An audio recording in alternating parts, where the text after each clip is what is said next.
스타벅스 요즘 다 끝났다고들 하죠. 실제로 무너지고 있었어요. 매출이 7분기 내리 살아나지 못했고 주가는 1년도 안 돼 22%가 날아갔습니다. 근데 올해 미국 기존 매장 매출이 7.1% 튀어 올랐고 주가도 52주 최고가 근처까지 다시 올라왔어요. CEO는 공식 석상에서 스타벅스 is back 을 선언했고요. 오늘은 세계 1위 커피 회사가 왜 무너졌고 어떻게 2년 만에 살아났는지, 그리고 마지막엔 한국 스타벅스 얘기까지 해볼게요. 이야기는 1971년 시애틀 파이크 플레이스 마켓 근처에서 시작해요. 볼드윈, 시글, 보커 세 사람이 작은 가게 하나를 빌려서 엽니다. 근데 이 가게 카페가 아니라 원두, 차, 향신료, 장비를 파는 소매점이었어요. 잔으로 커피를 팔진 않았어요. 공짜 시음뿐이었죠. 정작 시작은 손님이 앉을 자리조차 없었던 거예요. 이름도 재밌어요. 창업자 중 한 명인 보커가 옛 광산 지도에서 스타벅 라는 지명을 보고 소설 모비딕에 나오는 1등항 회사 스타벅을 떠올려서 지은 이름이거든요. 이 작은 원두 가게에 1982년 한 남자가 마케팅 담당으로 들어와요. 하워드 슐츠라는 이름인데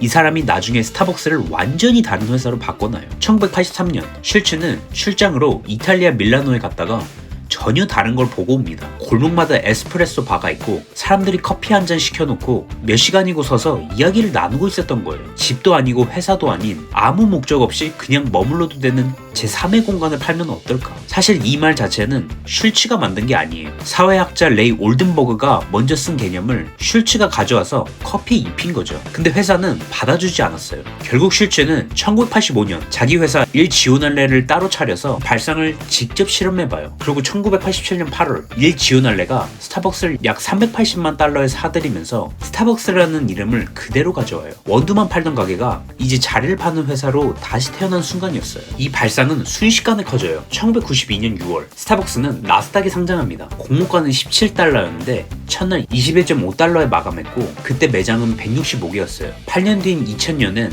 지역 매장만 2619개로 불어났죠. 그리고 1999년 이 카페 제국이 한국에도 상륙해요. 서울 이대 앞에 1호점을 열면서요. 근데 잘 나가던 이 회사에 처음 금이 가는 때가 옵니다. 2008년 글로벌 금융위기와 함께 매장은 늘렸는데 손님이 줄어드는 이중고를 맞아요. 이때 회사는 창업 간판을 다시 꺼내듭니다. 슐츠가 CEO 자리로 돌아온 거예요. 슐츠는 들어오자마자 파격적인 결정을 내려요. 2008년 2월 26일 저녁 미국 매장 약 7,100곳을 딱 3시간 동안 통째로 닫아버립니다. 그 시간 동안 매장 직원 약 13만 5천 명이 에스프레소 만드는 법을 처음부터 다시 배웠어요. 매출을 포기하면서까지 커피 맛부터 바로잡겠다는 선언이었죠. 사실 이게 스타벅스의 패턴이었어요. 회사가 흔들릴 때마다 창업 간판이 돌아와서 다 잡는 거예요. 1987년, 2008년, 그리고 이후 한 번 더 무려 3번이나 이 자리로 돌아오게 됩니다. 2020년대 들어 이 회사는 스스로 그 공간을 지우기 시작해요. 코로나를 지나면서 효율을 최우선에 뒀거든요. 모바일 주문, 드라이브스루, 픽업 중심으로 동선을 바꾸면서 소파 자리엔 좁은 스탠딩 테이블이 들어섰죠. 시간당 손님을 더 받을 수 있으니 숫자로는 합리적인 선택이었어요. 근데 매장은 풍경이 이상해집니다. 앱에서 만들 수 있는 음료 조합이 무려 17만 가지가 넘는데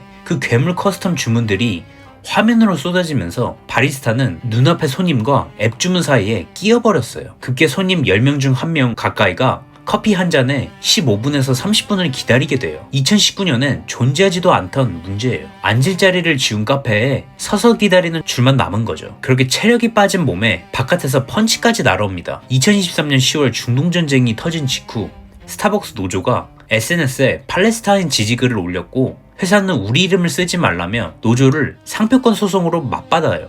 이 소송전이 보도되면서 스타벅스는 전쟁 논란 한복판으로 끌려 들어갔고 미국 안에서도 불매가 번졌습니다. CEO 나라시만이 어닝콜에서 우리 입장에 대한 오해 때문에 미국 사업까지 영향을 받았다고 직접 인정할 정도였어요. 그 숫자가 무너집니다. 2024년 가을 분기 실적에서 미국도 중국도 매출이 나란히 뒷걸음쳤고 특히 중국은 두 자릿수로 빠졌어요. 전 세계 기준으로 7분기 거의 2년 가까이 매출이 한 번도 늘지 못했어요. 주가도 몇 달 만에 22%가 증발해서 93달러에서 75달러까지 밀렸고요. 스타벅스는 끝났다는 얘기가 나올만 했죠. 근데 이 숫자를 한 겹만 더 뜯어보면 진짜 이야기는 따로 있었어요. 4분기 미국 매장이 실제로 걸음한 손님 수는 10%나 줄었는데 한 사람한테 받는 돈을 4% 올려서 장부에는 마이너스 6%로 찍혔어요. 연간으로도 똑같아요. 손님이 4% 빠졌는데 객단가를 올려 매출 감소는 2%로 보이게 만든 거죠. 그러니까 스타벅스는 위기를 감추고 있었던 게 아니라 가격을 올려서 스스로 가리고 있었던 거예요. 손님 열에 하나가 사라졌는데 장부만 멀쩡해 보였던 셈이죠. 아프더라도 지금 당장 도려내야 하는 순간이 온 거예요. 이 혼란 속에 CEO 자리부터 흔들려요. 2023년 봄 취임한 나라시마는 1년 반도 안 돼 물러나게 되고 2024년 8월 이사회는 새 회장 겸 CEO를 뽑아 9월 9일부터 회사를 맡깁니다. 이름은 브라이언 니콜. 원래 있던 CEO를 내보내고 데려온 사람인데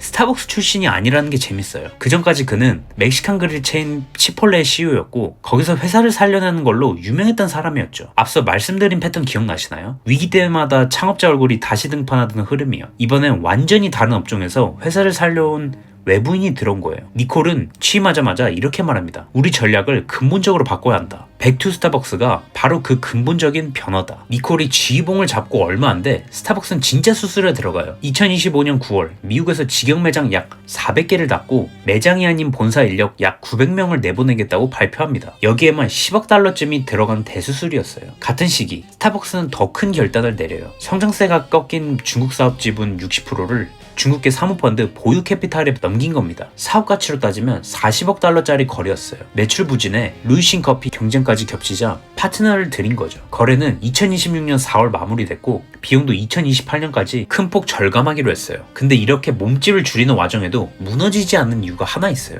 손님들이 앱 기프트카드 충전해두고 안 쓴 돈이 2025년 기준 약 17억 5천만 달러인데 손님이 실제로 주문하기 전까지 이자 없이 굴릴 수 있는 돈이나 마찬가지예요. 니콜이 제일 먼저 손댄 게 뭐였을 것 같으세요? 신메뉴도 앱 업데이트도 아니었어요. 의자였습니다. 스타벅스는 2026년 회계연도 말까지 미국 매장에 카페 좌석을 25,000석씩 넘게 다시 늘리겠다고 발표해요. 몇 년째 효율을 이유로 줄여왔던 그 자리를 이번엔 반대로 늘리겠다고 선언한 거예요. 물론 효과가 바로 나타나진 않았어요. 2025년 회계연도 전체로는 여전히 수폭 마이너스였는데 마지막 분기에 처음 반등이 잡히면서 방향이 바뀌는 신호가 확실해졌어요. 회사가 몇 년 동안 잊고 있던 걸 다시 깨달은 거예요. 원래 팔던 게 커피가 아니라 자리였다는 걸요. 2026년 투자자 대상 행사에서 니콜은 이렇게 선언합니다. 스타벅스 is back.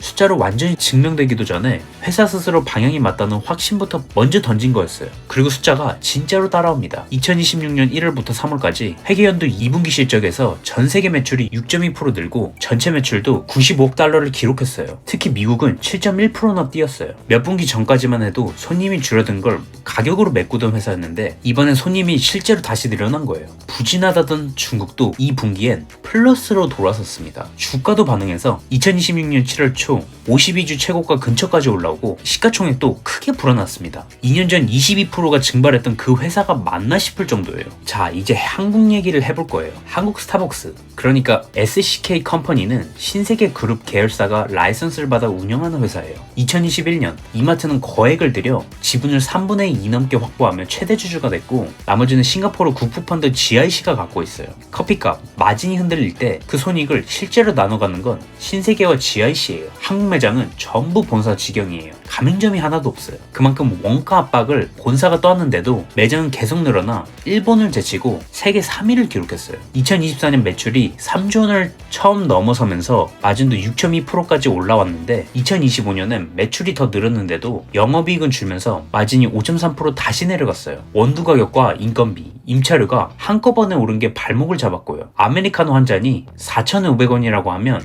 마진 10%였던 2021년엔 약 450원이 회사에 남는데 지금 5.3%면 약 240원만 남는 셈이에요. 매장을 늘려도 남는 돈은 쪼그라든 이 모순, 미국의 그 착취와 뿌리가 닮아있어요. 결국 미국과 한국 두 나라 얘기는 같은 질문으로 좁혀져요.